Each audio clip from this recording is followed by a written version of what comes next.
So how do you, in general, see Frank's jazz influences, his jazz pieces, how much they have in common with the tradition of modern jazz, and how much do they have to do with classical music? Was it a combination? Combination. Well, we did. What was that tune we did in '88? Stolen Moments. Yeah. Now, he thought that was a masterpiece. He really thought that was a masterpiece. I agree with him. It is. I think it's a masterpiece too. And you know that shows that he's kind of like Duke Ellington in that way. He would say there's two kinds of music: good music and bad music. That's it. So, I mean, I think Frank was basically like that. He would do country and western. You know, it was more the utilitarian use of the music, more the use of the music for what he was trying to say, than what kind of music or anything like that. So, and I know he thought that the jazz, the kind of when the jazz musicians became more and more tuxedo-like, you know what I mean? I'm sure that made him pretty sick. It makes me pretty sick too. But so he's, you know, but he liked Offie, obviously, and that's a part of his stuff, as well as he liked Hendrix, and he liked all different kinds of music. He was very interested. He was interested in those Tibetan monks. He played me that stuff.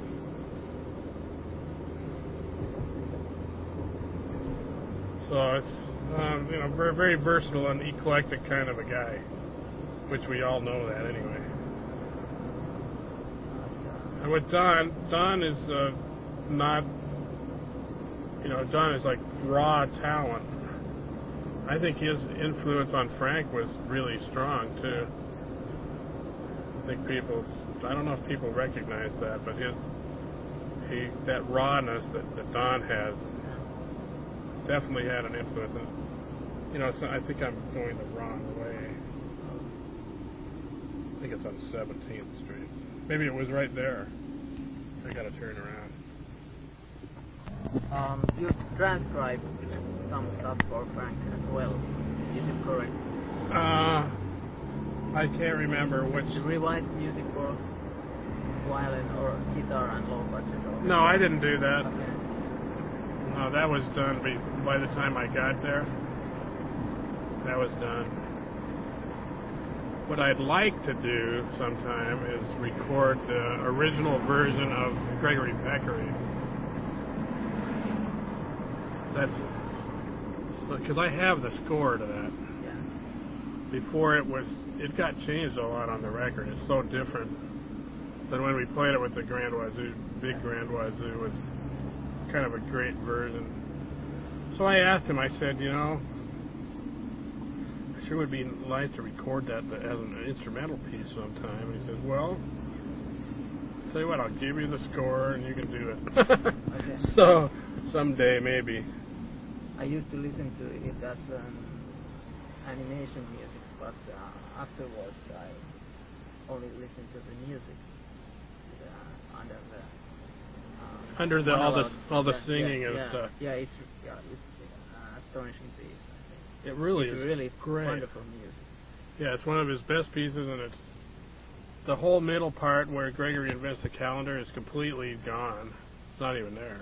Can't even hear it at all. And then, all the jazzy things when it goes into the fast threes and stuff and New Brown Clouds. Yeah, I think it was great as an instrumental piece. But it still had a little bit of vocal stuff, but you can sort of do that by just saying.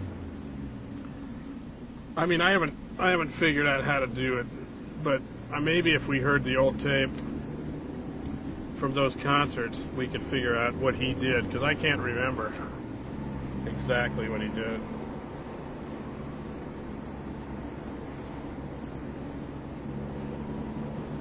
So that's one thing you would like to do even today, and that's one of your favorites. Yeah, Gregory Peccary was one of the first things I ever did with him, and I thought it was one of his best pieces. And we really learned it. It was really hard, incredibly hard. That one play, a bar of 23, 16 or whatever it is.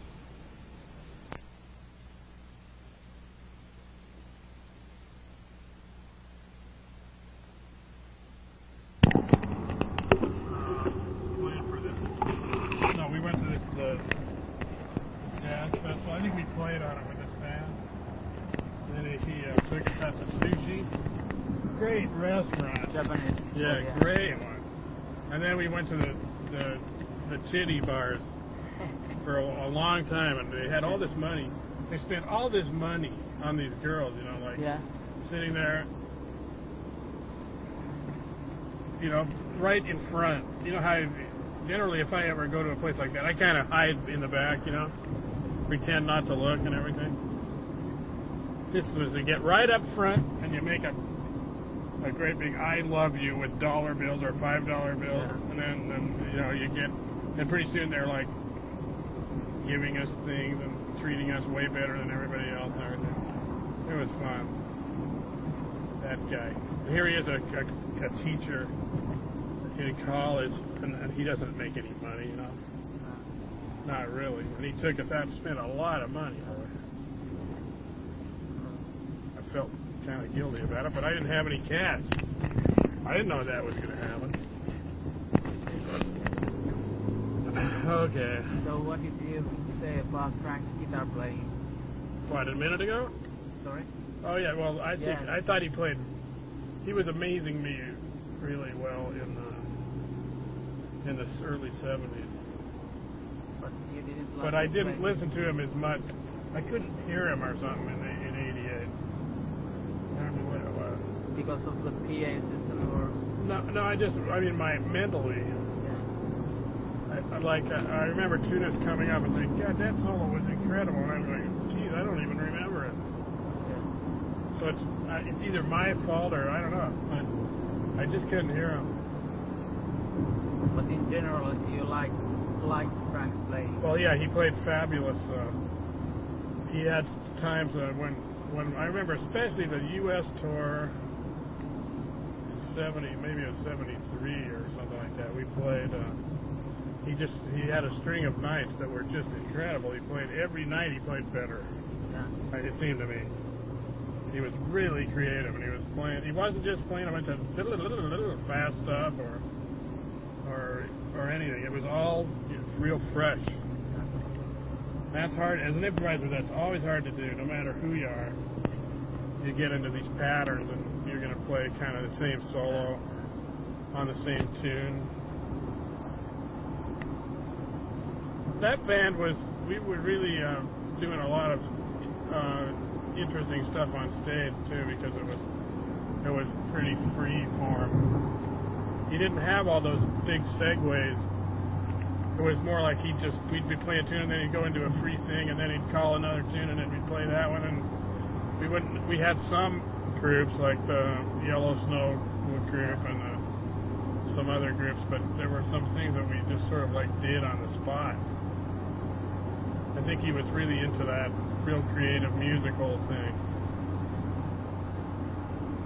That changed a lot when he got the synth guys and he did the more rock and roll. I think he felt like he needed to make money. And he also used synthesizers like horn section. Right, he had Tommy, who was sort of like a horn section.